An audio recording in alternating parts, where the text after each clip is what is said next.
கடந்த ஆண்டு ரொராண்டோ பியர்சன் சர்வதேச விமான நிலையத்தில் தங்கம் கொள்ளையடிக்கப்பட்ட சம்பவம் தொடர்பில் மேலும் ஒரு சந்தேக நபர் கைது செய்யப்பட்டுள்ளார். குறித்த கொள்ளையில் ஈடுபட்டிருந்த முன்னாள் ஏர் கனடா ஊழியர் ஒருவர் தற்போது விசாரணை அதிகாரிகளை திணறியடிப்பதாக கூறப்படுகின்றது. இந்த நிலையில் வியாழக்கிழமை வெளியான தகவலில் பிராம்டன் பகுதியில் குடியிருக்கும் 36 வயதான சந்தேக நபரின் அடிப்படையில் போலீசார் கைது செய்துள்ளதாக குறிப்பிட்டுள்ளனர். குறித்த நபர் இந்தியாவில் இருந்து ரொராண்டோவுக்கு பயணப்பட்ட நிலையிலேயே விமான நிலையத்தில் வைத்து கைது செய்யப்பட்டுள்ளார். அவர் மீது $5000 அதிகமான தொகையை திருடியது உள்ளிட்ட பல்வேறு பிரிவுகளில் வழக்கு பதிவிடப்பட்டுள்ளது. அத்துடன் துப்பாக்கி தொடர்பான வழக்குகளும் அவர் மீது பதியப்பட்டுள்ளது. பியர்சன் சர்வதேச விமான நிலையத்தில் தங்கம் கொள்ளையடிக்கப்பட்ட விவகாரத்தில் பியல் பிராந்திய போலீசார் 10 பேர்களை இதுவரை அடையாளம் கண்டுள்ளனர் அல்லது குற்றம் சாட்டியுள்ளனர். இவர்கள் மீது 21 வழக்குகள் பதியப்பட்டுள்ளது. கனடிய வரலாற்றிலேயே மிகப்பெரிய கொள்கையாக கருதப்படும் பியர்சன் சர்வதேச விமான நிலையத்தில் தங்க வேட்டை தொடரில் கடந்த மாதம் பதியப்பட்ட வழக்குகள் குறித்து போலீசார் அறிவிப்பை வெளியிட்டனர். 2023 ஏப்ரல் 17 ஏர் கனடா விமானம் ஒன்று சுவிட்சர்லாந்திலிருந்து புறப்பட்டு பியர்சன் சர்வதேச விமான நிலையத்தில் தலையிறங்கியது. இந்த விமானத்தில் 400 கிலோ எடை கொண்ட 6600 தங்க கட்டிகள் எடுத்து வரப்பட்டது. இந்த மதிப்பு $20 மில்லியன் என கூறப்பட்டது. அத்துடன் 2.5 மில்லியன் கனேடிய டாலர் வெளிநாட்டு பணமும் இத்துடன் கொண்டு வரப்பட்டது. ஆனால் விமானம் தரையிறங்கிய சில மணி நேரத்தில் அந்த 6600 தங்க கட்டிகளும் மாயமாகியுள்ளது. சரக்கு வாகனம் ஒன்றில் போலியான ஆவணங்களை சமர்ப்பித்து குழு ஒன்று அந்த தங்க கட்டிகளை மொத்தமாக அள்ளிக்கொண்டு மாயமாகியுள்ளது. சம்பவத்துடன் விடிகாலை 3 மணிக்கு தங்கம் மாயமாகியுள்ளதாக ஏர் கனடா ஊழியர்கள் புகார் அளித்துள்ளனர். தொடர்ந்து பீல் பிராந்திய போலீசார் விசாரணையை தொடங்கினர். அத்துடன் இந்தியர்கள் 2 உட்பட 4 சந்தேக நபர்கள் மீது நாடு தழுவிய கைதாணை பிறப்பித்தனர் என்பது குறிப்பிடத்தக்கது. இளவரசர் ஹரி பிரித்தானிய வந்துள்ள நிலையில் மன்னர் சார்ல்ஸ் வெளியிட்டுள்ள அறிவிப்பு ஒன்று ஹரியை அளவைத்ததாக கூறப்படும் நிலையில் அந்த அறிவிப்பு ஹரிக்கு ஒரு முக்கிய செய்தியை தெரிவிப்பதாக வெளியிடப்படாத ராஜகுடும்ப நிபுணர்கள் கருத்து தெரிவிக்கின்றார்கள்.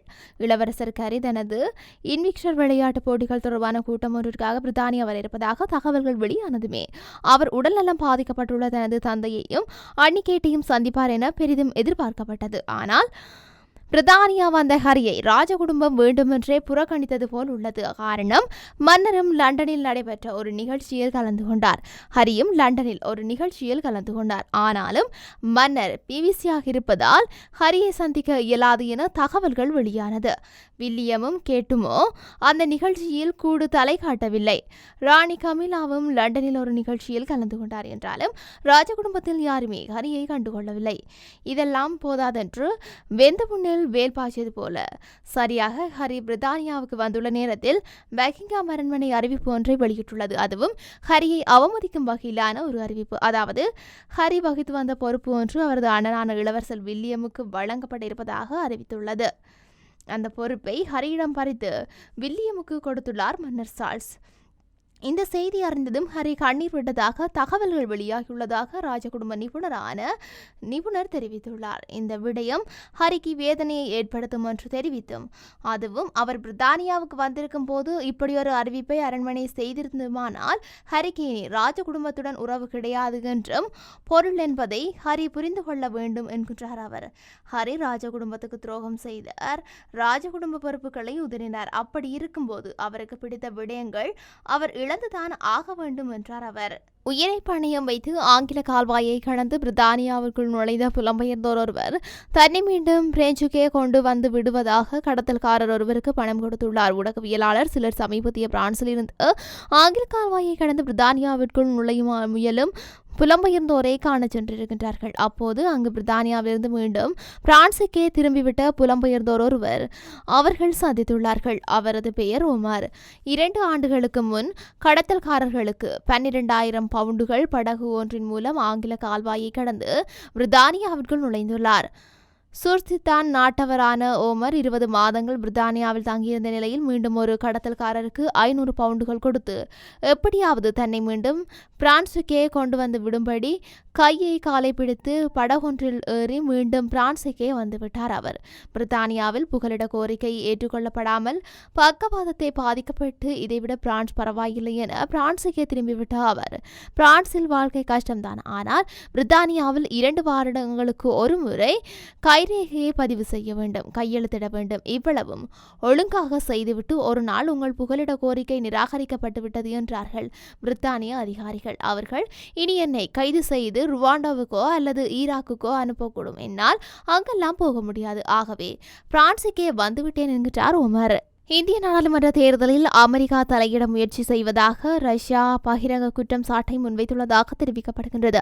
ரஷ்ய நாட்டின் வெளியுறவு அமைச்சக செய்தி தொடர்பாளர் மரியா ஜாகரோவா பத்திரிகையாளர் சந்திப்பின் போது மேற்கொண்டவாறு கூறியுள்ளார். இதன்போது அவர் மேலும் கருத்து தெரிவிக்கையில், காலிஸ்தான் பிரிவினைவாதி சுப்தர்பந்த் சிங் பண்டுன் கொலை சதியில் இந்தியர்களுக்கு தொடர்பு இருப்பதாக ஆதாரமற்ற குற்றச்சாட்டை அமெரிக்கா சுமத்துகின்றது. இப்படி இந்தியாவின் மத சுதந்திரம் சார்ந்து ஆதாரமற்ற வகையில் அமெரிக்கா தொடர்ந்து பேசி வருகின்றது. இந்தியாவில் நிலவும் அரசியல் சமநிலையை சீர்குலைக்க வேண்டும் என்பதுதான் இதற்கு காரணம். இந்திய பொது தேர்தலை சிக்கலாக்கும் நோக்கில் அமெரிக்கா இப்படி செய்கின்றது என குறிப்பிட்டுள்ளார். அண்மையில் மத நம்பிக்கை சார்ந்த உரிமை மீறல்களில் இந்தியா உட்பட 16 நாடுகள் ஈடுபடுவதாக சர்வதேச மத சுதந்திரத்திற்கான அமெரிக்க ஆணையகம் குற்றச்சாட்டு சுமத்தியிருந்தமைக்கு இந்திய வெளியுறவுத்துறை அமைச்சகம் கண்டனம் தெரிவித்திருந்தது குறிப்பிடத்தக்கது. பாலஸ்தீனிய அரசாங்கத்தின் புதிய பிரதமர் முகமது முஸ்தபா சவுதிய வெளியுறவு அமைச்சருடன் விசேட சந்திப்பொன்றை நடத்தியுள்ளார்.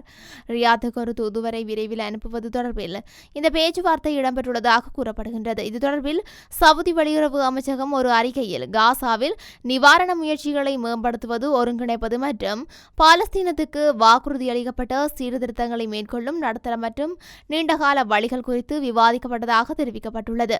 காசாவின் மேற்கு கரை முழுவதும் ஆக்கிரமிப்புடன் இஸ்ரேல் தனது சார்பாக அறவிடும் வரி வருவாய் காரணமாக பாலஸ்தீனத்தில் மோசமடைந்து வரும் நிதி நெருக்கடி தொடர்பிலும் முஸ்தபா கருத்துக்களை முன்வைத்துள்ளார். மேலும் தெற்கு காசாவில் உள்ள ராஃபாவில் இருதரப்பு நடவடிக்கைகள் தொடர்பில் கலந்தாலோசிக்கப்பட்டதாக கூறப்படுகின்றது. அமெரிக்காவின் தெற்கு மற்றும் மத்திய ஆசிய விவகாரங்களுக்கான உதவி ராஜாங்க செயலாளர் டொனால்டு இலங்கை, இந்தியா மற்றும் பங்களாதேஷ் ஆகிய நாடுகளுக்கு விஜயம் மேற்கொள்ள உள்ளதாக அந்த நாட்டு ஊடகங்கள் செய்தி வெளியிட்டுள்ளன. குறித்த விஜயமானது இன்றிலிருந்து எதிர்வரும் 15ஆம் தேதிக்கு இடையில் நடைபெறவுள்ளது. இந்த விஜயத்தின் போது ஒவ்வொரு நாட்டுடனும் இருதரப்பு ஒத்துழைப்பை வலுப்படுத்துவதும் மற்றும் சுதந்திரமான, திறன் மற்றும் வளமான இந்தோ பசிபிக் பிராந்தியத்திற்கான அமெரிக்க ஆதரவை நிரூபிக்கும் என தெரிவிக்கப்பட்டுள்ளது.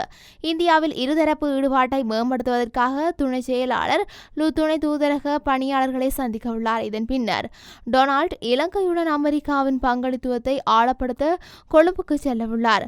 லுவின் சந்திப்புகளில் இலங்கையின் பொருளாதார முயற்சிக்கான அமெரிக்காவின் ஆதரவையும், சுதந்திரமான மற்றும் ஜனநாயக சமூகத்தின் அடிப்படையான வலுவான சிவில் சமூகத்தின் முக்கியத்துவத்தையும் மீண்டும் உறுதிப்படுத்துவார் என எதிர்பார்க்கப்படுகின்றது.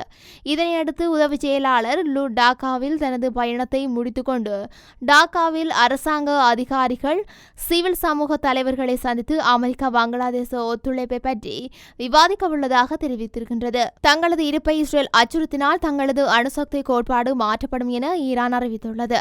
குறித்த தகவலை ஈரானின் அதி உயர் தலைவரான அயதுல்லா அலி கமேனியின் ஆலோசகர் கர்ராசி குறிப்பிட்டுள்ளார். இது தொடர்பாக மேலும் தெரிவிக்கையில், அணு ஆயுதங்களை பெற்றுக்கொள்ளுதல் அல்லது உற்பத்தி செய்தல் போன்ற எண்ணம் தங்களுக்கு இல்லை என ஈரான் தெரிவித்து வருகின்றது. எனினும் ஈரானின் அணு ஆயுத தொழில்நுட்பங்கள் காணப்படுவதாக மேற்கத்திய நாடுகள் சந்தேகம் வெளியிட்டு வருகின்றன. இவ்வாறான பின்னணியில் தங்களது அணுசக்தி கோட்பாடு தொடர்பில் ஈரானிய அதிகாரிகள் தற்போது கருத்துக்களை முன்வைத்து வருகின்றனர். இந்த நிலையில் தற்போது இஸ்ரேல் தங்களது இருப்பை அச்சுறுத்தினால் அணுசக்தி கோட்பாடு மாற்றமடையும் என ஈரானின் அதி உயர் தலைவரின் ஆலோசகர் ஊடகங்களுக்கு கருத்துரைத்த போது எச்சரித்துள்ளார்.